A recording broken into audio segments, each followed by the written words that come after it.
There's some sort of a Brexit plan they're kicking around today, maybe with the latest concessions on the part of the Europeans. I have no idea, but fortunately, my friend Ashley Webster does. He's in London right now. What is at stake today, my friend? What's going on?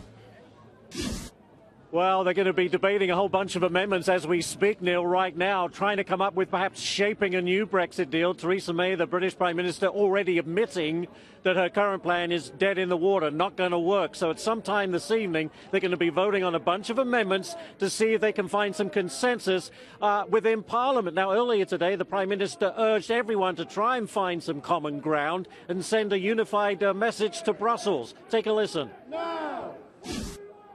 Today, we need to send an emphatic message about what we do want. I believe that must include honouring the votes of our fellow citizens and completing the democratic process that began when this House voted overwhelmingly to hold the referendum, then voted to trigger Article 50.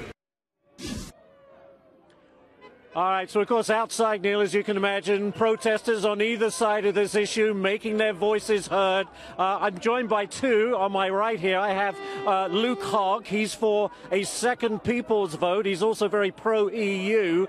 Why should the UK stay in the EU, Luke? I believe that all of the greatest achievements in human history have been when nations have worked together. I think for Americans, let's take the example of the Second World War, when many nations came together and defeated Nazi Germany. That was a multinational achievement. Second vote. They've already voted once. Why should they vote again? Let's start with the fact that the main EU Leave campaigns all broke the law. And Aaron Banks, the biggest Leave donator, is now under investigation by the National Crimes Agency. That, to me, invalidates the vote.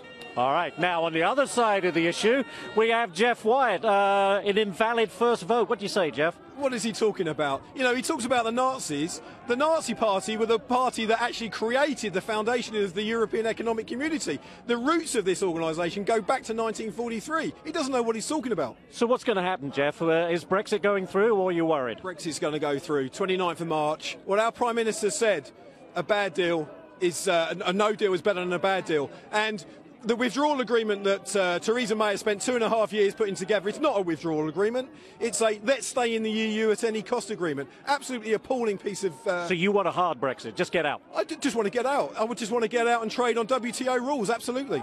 All right, well, there you have it, Neil, just two views. All very noisy out here, but I have to say, very respectful. People chanting, singing, talking to each other, but no problems. The police are here, but generally it's good-natured. So, Neil, can't hear myself think. Back to you. All right, my friend. Only Ashley Webster get in the middle of that and handle it diplomatically as always.